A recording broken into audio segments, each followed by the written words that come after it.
এই সময়টাতে কিন্তু বেশিরভাগ সময় আমাদের ঠান্ডা লেগে সর্দি হচ্ছে বা গা ম্যাচম্যাচ করছে অথবা নাকে সর্দি বসে যাচ্ছে বা মুখের স্বাদ চলে যাচ্ছে। এই অবস্থায় মুখের স্বাদ ফিরিয়ে আনতে অথবা সর্দি কমিয়ে দিতে বা মাথা ব্যথা কমানোর জন্য কিন্তু দারুণ একটা রেসিপি। এটা একবার মেডিসিনাল রেসিপি বলতে পারেন, একবার খেয়ে দেখবেন দারুণ লাগে। এর জন্য যেটা লাগবে একটা কচি চাল কুমড়ো। এই ছোটো সাইজের চাল কুমড়ো নেবেন যেটা এখনও গায়ের রোঁয়া মরেনি, সেটাকে মোটামুটি লম্বা করে কেটে নিলাম, ফালি করে নিলাম, তারপরে উপরে খোসাটা ছাড়িয়ে ঠিক এইভাবে হাফ ইঞ্চি করে করে আমি একটা একটা করে পিস করে নেবো।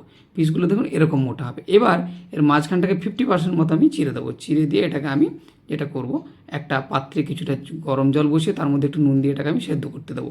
50% সেদ্ধ হলে নামিয়ে দেবো। এটা যতক্ষণ সেদ্ধ হচ্ছে ততক্ষণ একটা মশলা করে নেবো। কালো সর্ষে, সাদা সর্ষে এবং পোস্ত 1 চামচ করে দেবো, তার মধ্যে কাঁচা লঙ্কা আর নুন দিয়ে এটাকে ভালো করে বেটে নেবো, শিলে শুকনো শুকনো করে। এবার সেদ্ধ হয়ে গেছে এগুলো, কুমড়োগুলো নামিয়ে নিলাম। তারপর ওই মশলার মধ্যে একটু নুন একটু চিনি দিলাম, ব্যাস। এবার এই যে ফাঁকা অংশটা করে রেখেছিলাম তার মধ্যে আমি মশলাটাকে পুরটা ঠিক মতো ভরে নিলাম, ভরে আলাদা করে রাখলাম। এবার 2 চামচ বেসন, তার মধ্যে একটু চালের গুঁড়ো, পরিমাণ মতো নুন, একটু চিনি, আর এর মধ্যে দেবো আমি লঙ্কার গুঁড়ো, হলুদ গুঁড়ো, আর একটুখানি আমি দেবো খাবার সোডা দিয়ে এই ব্যাপারটাকে, আর একটু কালো জিরেও দিয়ে দিলাম পরে। পরে এবারে জল দিয়ে এটাকে আস্তে আস্তে করে দেখুন এরকম কনসিস্টেন্সির একটা ব্যাটার তৈরি করব। এই ব্যাটারের মধ্যে এবার চুবিয়ে তেলে ছেড়ে দেবো, ব্যাস।